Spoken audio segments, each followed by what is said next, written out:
Bonjour et bienvenue dans ce 48e Booktube. Alors aujourd'hui je vais vous parler d'une BD très très rigolote que j'ai découvert dans le cadre de mes chroniques sur le site Zo le Mag. Une BD qui s'appelle Le meilleur ami de l'homme, qui a été éditée aux éditions Dupuis en 2017, qui a été scénarisée par Tronchet et dessinée par Nicobi. Voilà, et moi j'aime beaucoup Tronchet à la base parce qu'il était le scénariste d'une BD que j'adorais quand j'étais petite qui s'appelle Violine. Je sais pas si vous connaissez, mais moi j'adorais, je les avais dévorés, c'était une des séries que j'aimais le plus quand j'étais plus jeune. Et Tronchet il a fait pas mal de trucs, c'est un des grands auteurs de bande dessinée reconnus, et il a fait des trucs...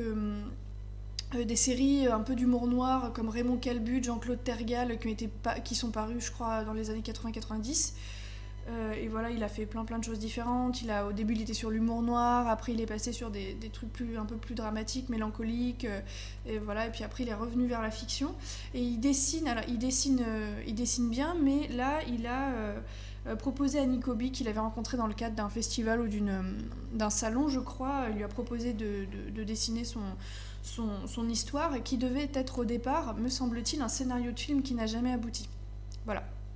Donc, comme Nicobi a un trait qui se prêtait parfaitement au rythme de l'histoire, et que c'est un style qui se complétait, ils se complètent très très bien tous les deux, ça fonctionne très bien. Et ça raconte l'histoire de Vincent Renard, donc le monsieur taciturne que vous voyez sur la couverture. Et Vincent Renard, il est proctologue.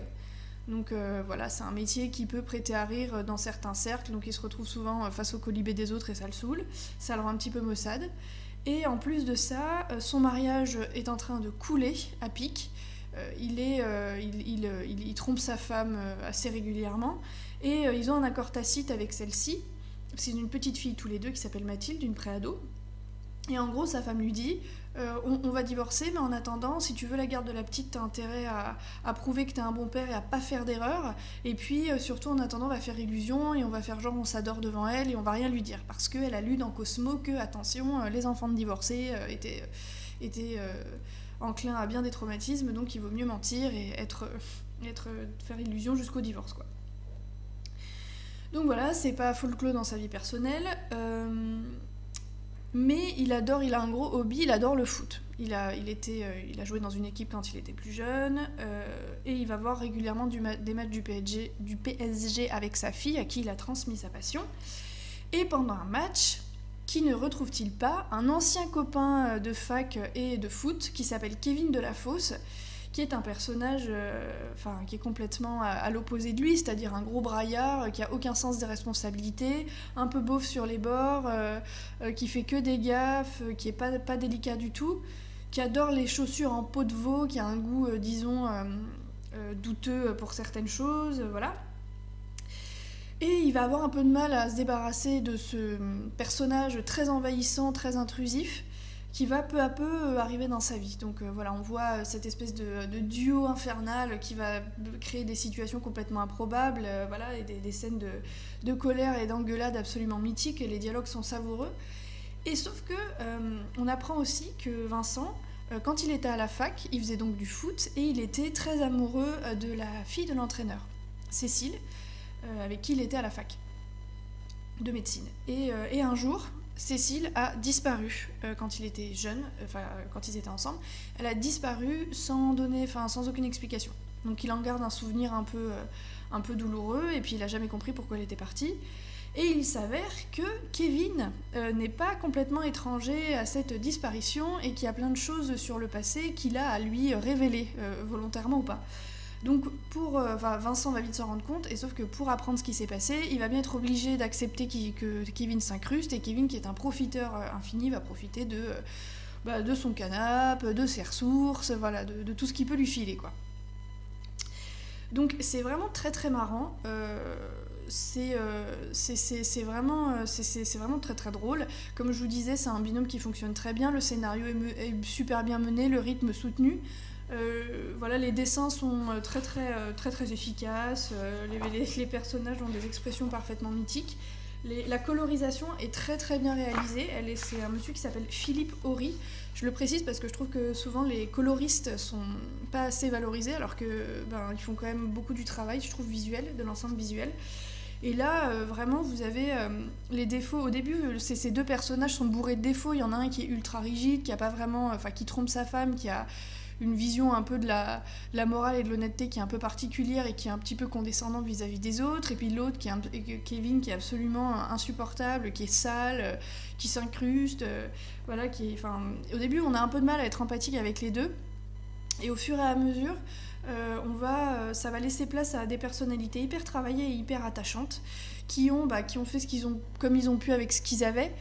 C'est-à-dire que on comprend vite que Vincent, c'est un mec qui a eu un peu de la chance dans la vie, qui a été un peu pas né avec une cuillère en argent dans la bouche, mais qui est quand même qui a eu une façon de se construire qui était un petit peu plus facile que Kevin, qui a dû un peu se démerder tout seul et qui avait moins de facilité. Les personnalités sont quand même assez attachantes et vraiment ils deviennent tous les deux vraiment attachants. Il y a donc des situations cocasses, des dialogues cinglants qui sont à mourir de rire. Moi, les scènes que je préfère, c'est quand ils s'engueulent parce que ça peut partir hyper loin et on voit le côté vraiment exacerbé de ces deux personnalités qui donnent tout. C'est magique. Et en fait, ces deux personnalités qui sont complètement antinomiques et ils vont repousser leur zone de confort tous les deux pour essayer de se rattraper à des bribes de passé qui doivent être soit réparées, soit avouées, soit je vous dis pas ce qui va se passer. Le dessin est hyper péchu, Nicobi, je trouve que c'est vraiment un humour qui est hyper complémentaire. C'est une association d'auteurs qui a super bien fonctionné. Et il y a un alignement assez régulier des vignettes, il n'y a rien d'inaccessible, hein. C'est très classique BD franco-belge, quoi, mais c'est assez immersif quand même. Et il y a une lecture claire de l'image qui est amenée par la prédominance des plans moyens ou les plans plus larges. Du coup, c'est assez clair, c'est efficace, c'est lisible très facilement, ça se dévore.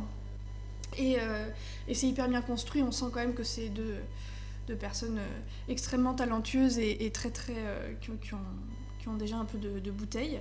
Et moi j'aime beaucoup ces personnages où vous avez au départ des personnalités assez caricaturales qui émergent et qui arrivent, et qu'au final avec le rythme et le scénario se déploie quelque chose de plus profond chez eux.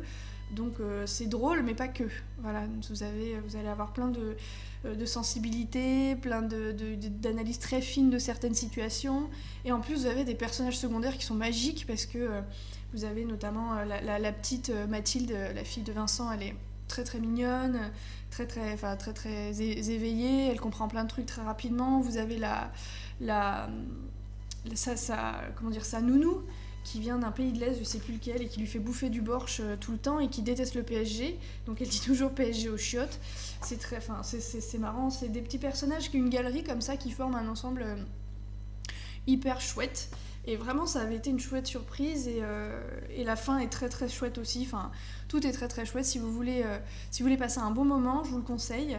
Et je vous conseille en général de toute façon d'aller un peu checker tout ce qu'a fait Tronchet si vous connaissez pas. Et Nicobi aussi. Nicobi, il a fait je crois que son nom, il avait un nom, il a publié des trucs sous un autre nom, je crois Corkidou. Je sais pas si ça se dit comme ça. Corkidou. Donc si vous voulez aller voir. Ils ont fait des choses très très chouettes tous les deux.